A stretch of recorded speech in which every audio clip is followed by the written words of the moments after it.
Top 5 things we saw this weekend. I'm kind of enjoying these little recaps and throwing these out and getting people's opinions, especially you. By the way, congratulations to the Seminoles. Yeah, I got Brock Lynn. So that's, no, I'm not talking recruiting because you hate recruiting, but they're in the like ozone now. They've got to beat the Gators this week. Otherwise, part of me will consider this season a bit of a failure. But what Mike Norvell has done this year is really impressive. I think you've done a nice job. And I thought we talked about both them and my favorite team a little bit much this year, but now they earned that. Yeah, and again, they got to beat the Gators this week. So, number 5, playoff pretenders exposed. And North Carolina 5. Yeah, well, there's other things we got to talk about, but this is what I wanted to lead off with.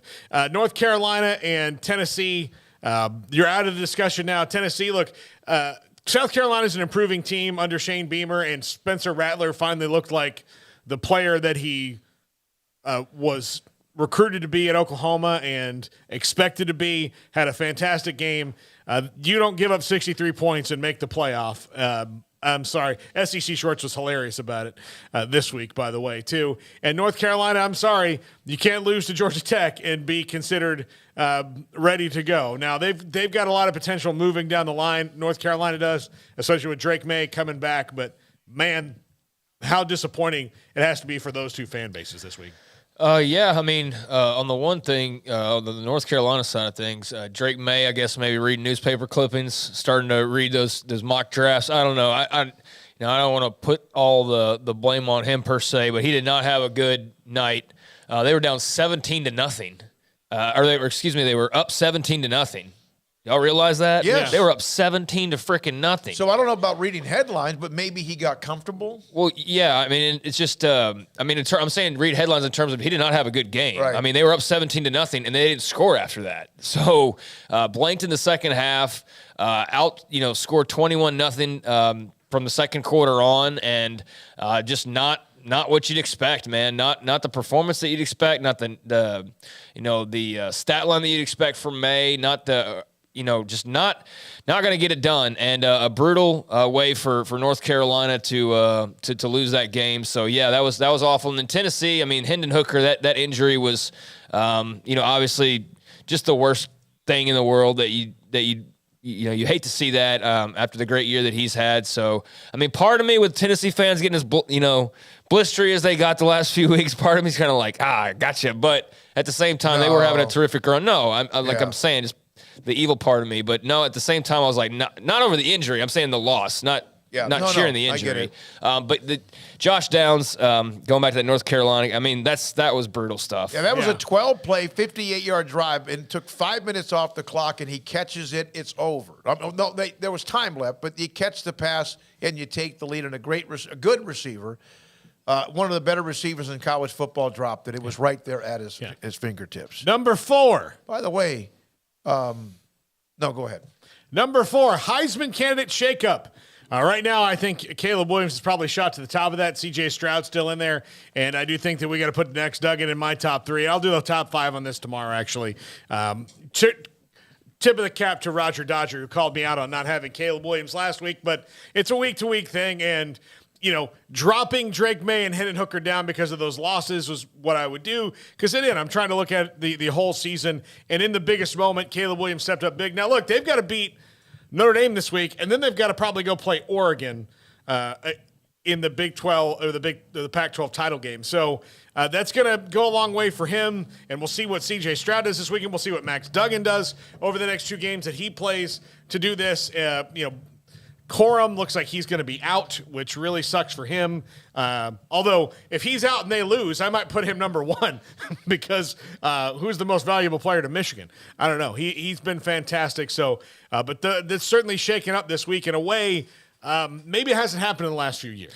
Well, Corum's definitely their Michigan MVP. I mean, there's not even a question about that. He's their offense and has been their offense all year. I mean, he puts up huge numbers week after week after week, big carries, multi-touchdown games every week. So, yeah, that's significant for them.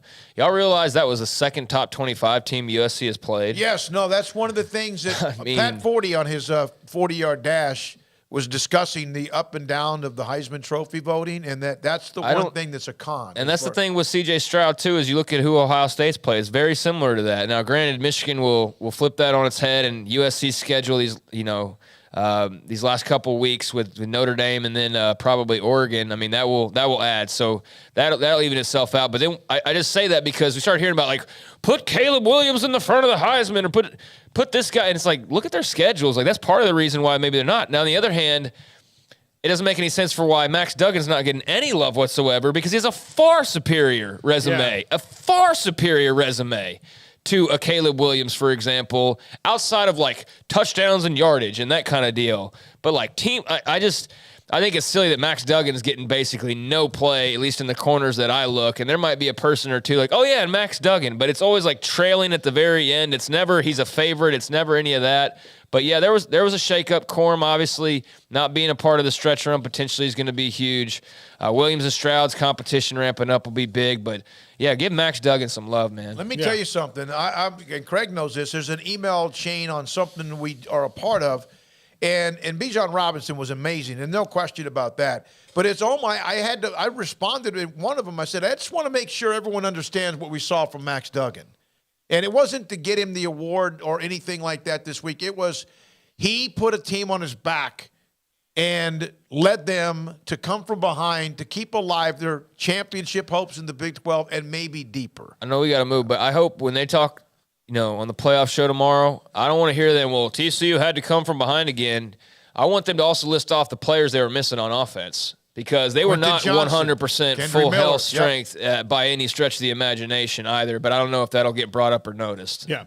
Number 3, UCF's hot streak is over. Yeah. This is a team that was looking to be the Group of 5 team in the New Year's Six, and Navy, put him right in cement. Just the Navy midshipmen, man. The midshipmen, middies. I hope they win one more game, Navy, in 2 weeks. That was a bad loss for UCF. I mean, there's no two ways about it, given the kind of momentum that they were bringing into that thing and the feel-good nature of what they'd had done until that point and, getting the big win over Tulane. So, yeah, that's the kind of fear that you have when you play the midshipmen is that they're going to control the football and just run it on you 1,000 times, death by 1,000 paper cuts. And, fortunately, they were just the latest in a long line of victims. But, that was a bummer of a loss, man, especially being at home. Yeah.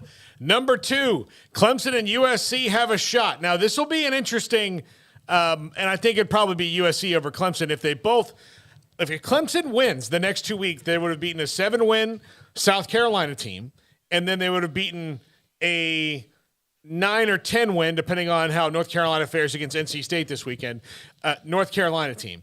If USC wins out, they'll have beaten what will probably ultimately would be an 8-win Notre Dame team, which is, splitting hairs, when you get down to the overall of it with South Carolina, and then a 10-win probably Oregon team, 9 or 10-win Oregon team. That's a pretty similar resume when you look down to it, and they'll both be conference champs. So that would mean, let's just say TCU, the Big Ten winner, and Georgia are all in this thing. When it comes down to the 4th spot, it would probably be USC over Clemson, but they both have a reasonable argument to make. You're giving me a headache. But it's a good debate. You're right. So, because, the loser of Ohio State, Michigan, has to fall behind either of these two teams who could win their conference when that team could not. So that's just a lot for me to try to. I get it. I just wanted to put all that scenario out there, and that they're both they're facing a very similar stretch here in the next 2 weeks before their conference title games. So, and number 1, the entire top 4 had to fight. So if the committee throws out all this stuff, every single one of them, Georgia, it was 16-6 against Kentucky, and Kentucky's good, but.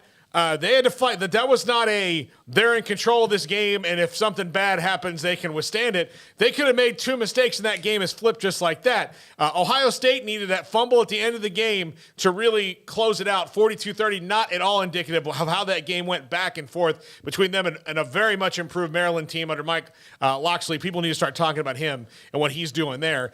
And, of course, we know about TCU and having to win at the last second, but that's kind of what they do. But Michigan had to fight against Illinois. So if you want to try to, dissect everybody's resume, guess what, guys? That's the same resume. If they all four walked in for a job that you had one spot on, you wouldn't be able to this guy graduated first in his class. Yep. All four of them are graduating first in their class right now. So that is what the committee has to look at, and they should not split hairs when it comes to these guys. It's kind of obvious. Then it gets difficult after we start getting losses next week. So. Yep, I agree. Yep, 3 versus 4. I mean, 2 versus 4. That's bound to happen. I mean, that's at least one guarantee this weekend. Yeah. Yep, heck of a do. Good stuff, Paul. No question. Again, Sports Tonight.